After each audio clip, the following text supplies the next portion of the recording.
Nessa última rodada do Campeonato Brasileiro, nós tivemos alguns resultados, como a derrota do Palmeiras, a derrota do Botafogo, que nos trazem mais uma vez à vista alguns fatos do futebol. O futebol ali é um agregado de valências técnicas, valências físicas, valências táticas e valências mentais. Tudo isso precisa estar aprumado. A gente vai falar sobre o Palmeiras que perdeu no Maracanã sem jogar praticamente nada, tomou 3-0.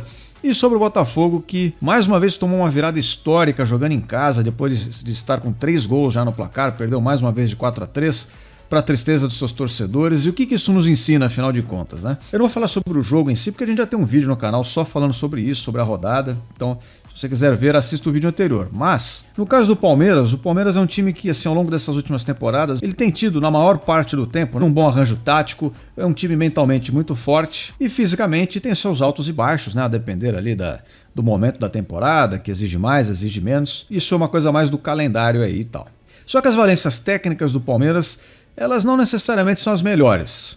Então, assim, tem jogadores bons no time? Tem, sobretudo na defesa, eu diria que aquela linha de 4 ali atrás, agora o Palmeiras joga com 3 zagueiros, é verdade, mas eu diria que os 4 principais da linha defensiva são bons jogadores. O goleiro Everton já não está no seu auge, mas é um goleiro também que tem um bom posicionamento e tal.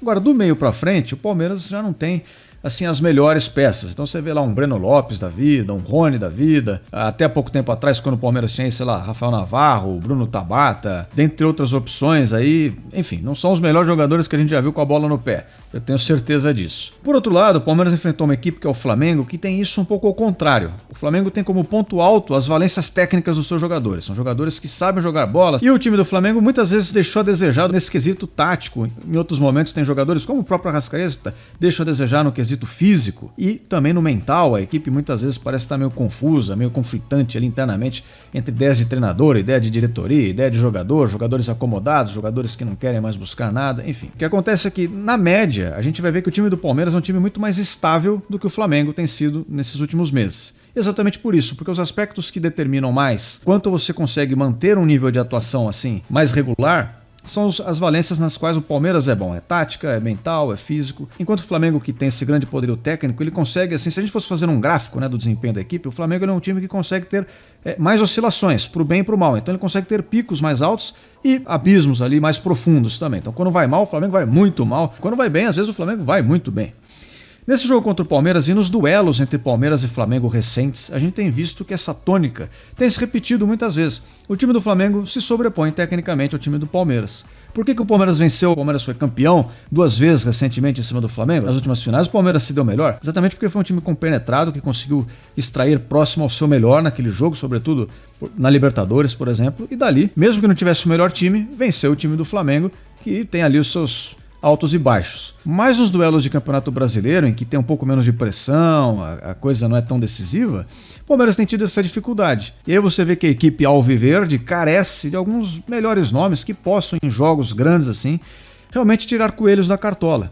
É por isso que quando aparecem alguns meninos da base aí, como o Kevin, o Luiz Guilherme, mas sobretudo aí o Hendrick, ele se destaca tanto, porque ele é tudo o que falta no Palmeiras. É um jogador assim com aquela habilidade pura, inata, aquela coisa do cara que tem um diferencial técnico mesmo e que consegue resolver coisas imprevisíveis, de uma forma imprevisível que outros jogadores não têm. Então o Palmeiras é um pouco mais burocrático, ele se vale muito dos métodos de transição ofensiva, dos métodos de abrir espaço, gerar superioridade numérica nas laterais para cruzar as bolas na área. Então o Palmeiras ataca de uma maneira muito consistente, mas ao mesmo tempo, por ser consistente, acaba por vezes sendo previsível. E às vezes a outra equipe consegue anular. E a quanto mais tempo você está fazendo a mesma coisa, é mais previsível isso fica, mais vezes o outro time vai conseguir anular as suas armas. Por isso que o time do Palmeiras no ano de 2023 não foi tão bom quanto o time de 22, por exemplo, que talvez tenha sido o melhor dessa era aí do Abel Ferreira. Um dia a gente faz um vídeo só sobre isso, pra gente discutir quem é melhor, o de 21 ou de 22 e por quê. Mas voltando à ideia inicial, o ponto é esse: o elenco não tem tantos jogadores destacados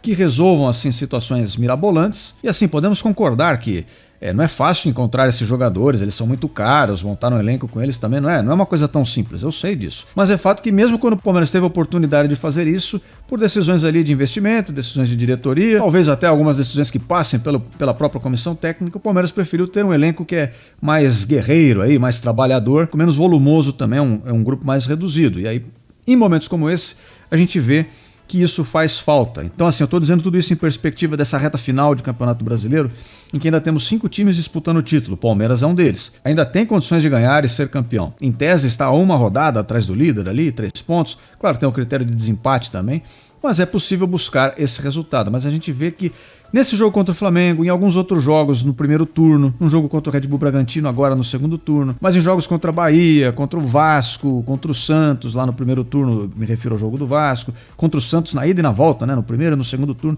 em vários jogos a gente percebeu que o Palmeiras acabou deixando pontos pelo caminho, exatamente por esse motivo. Então isso é um alerta que fica ligado para o planejamento das próximas temporadas. E se isso não mudar, de fato vai ficar cada vez mais difícil do Palmeiras ser campeão, porque aquelas valências que a gente citou ali no começo do vídeo, elas vão se desgastando, né? Com o tempo o seu físico vai piorando, o seu mental vai se desgastando, porque é difícil ficar, ligado no 220 o tempo inteiro, e os aspectos táticos vão ficando mais conhecidos, menos eficientes também. Então você passa a depender mais da técnica ou de novas ideias que possam, digamos, reciclar, renovar todo esse contexto. E não é fácil encontrar a todo tempo essas ideias, sobretudo assim numa reta final de campeonato, por exemplo, com as coisas já encaminhadas, andando, não é a hora de fazer isso. Terminando o primeiro tópico, o que esse jogo do Palmeiras, essa derrota nos ensina e nos lembra isso, que o futebol tem várias valências, e por mais que o Abel Ferreira ame demais, né, o seu erro foi amar demais, como dizem aí, mas por mais que ele seja um cara que acredita nos jogadores, ele é leal aos seus atletas, ele gosta de jogadores comprometidos, e por mais que ele prefira esses jogadores que muitas vezes demonstram mais assim comprometimento do que necessariamente a qualidade técnica, esses resultados e a dinâmica desses jogos mais difíceis que o Palmeiras tem enfrentado nos lembram que o futebol também é feito de recurso técnico. Não tem jeito, né? Quando enfrenta as equipes com os melhores elencos, aí já fica uma trocação bem mais difícil. A gente vê que o Palmeiras precisa realmente estar no seu auge para permanecer no topo. E enfim, esse ano aparentemente nós não estivemos no nosso auge e passamos por dificuldades ao longo da temporada. E agora passando por Botafogo e mais essa virada que eles tomaram aí ao longo dessa rodada, a gente acaba tendo um enfoque nesses mesmos aspectos aí, né, de tático, técnico, físico e mental. A gente vê que a parte mental, a parte psicológica dos jogadores do Botafogo está destroçada. E como isso afeta o rendimento de todas as outras áreas? Porque o Botafogo passou a cometer alguns erros técnicos. O seu goleiro, Lucas Perry, por exemplo, começou a cometer erros que até então eram raríssimos, né? No primeiro turno, contra o Grêmio mesmo, o Lucas Perry fez uma das defesas mais difíceis, se não a mais difícil do Campeonato Brasileiro até agora. Ele salvou um gol lá em cima da linha, impressionante. Já nesse jogo do segundo turno, no primeiro gol ele parecia ter perdido a referência de onde estava a trave. No jogo contra o Palmeiras, no último gol ali da virada do Palmeiras, ele não saiu no gol, numa bola que talvez ele pudesse ir. Por quê? Porque talvez faltasse a confiança. E dentro da dinâmica dessas partidas, o Botafogo saindo na frente com a pressão de, chegou a estar a 15, 16 pontos. Olha as manchetes que haviam aí na época, se não me engano, de agosto desse ano.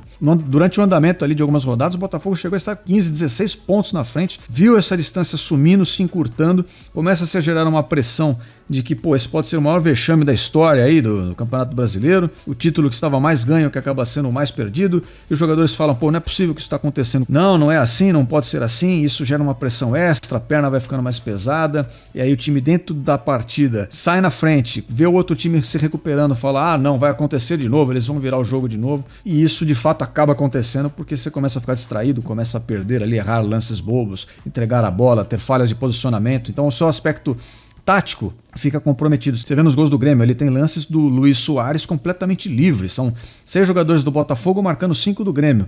Mas o Luis Soares está livre. Por quê? Porque o jogador está preocupado, querendo resolver o lance. Está sendo martelado ali na cabeça dele aquela ideia de que não posso tomar mais uma virada. Meu Deus, o que vai ser sobre outro vexame dentro de casa e tal.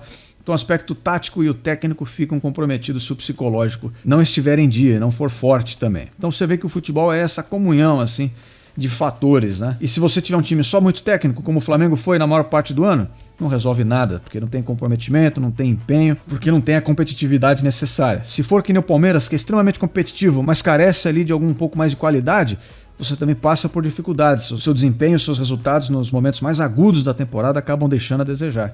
E se você não tiver o aspecto mental em dia, olha aí o Botafogo sofrendo aí, comendo o pão que o diabo amassou e vendo um título que estava praticamente entregue já à estrela solitária, evaporando, sumindo diante dos nossos olhos. E quanto ao aspecto físico, só para não dizer que nós não falamos dele, é claro que ele permeia a partida inteira, né? Do primeiro ao último minuto você precisa estar bem fisicamente para ter a sua competitividade nos conformes também, para você ter até como exercer as suas valências técnicas e disputar do primeiro ao último minuto na mesma intensidade ou na máxima intensidade possível, né? Então é isso aí, pessoal. Eu sei que esse vídeo é um pouco mais reflexivo, mas é realmente para a gente pensar sobre o que há por trás da competitividade durante uma partida de futebol e durante um campeonato inteiro também. O que um time precisa ter para se manter num alto nível, num alto rendimento, competindo sempre. O que há por trás dos resultados do futebol, e essas valências são inegavelmente partes que constituem aí o andamento da coisa toda. Tá certo? Então, pessoal, você que está chegando agora, caso você queira receber mais vídeos, você pode se inscrever aqui no canal. Eu agradeço a todos que acompanham até aqui, espero todos vocês aqui em breve.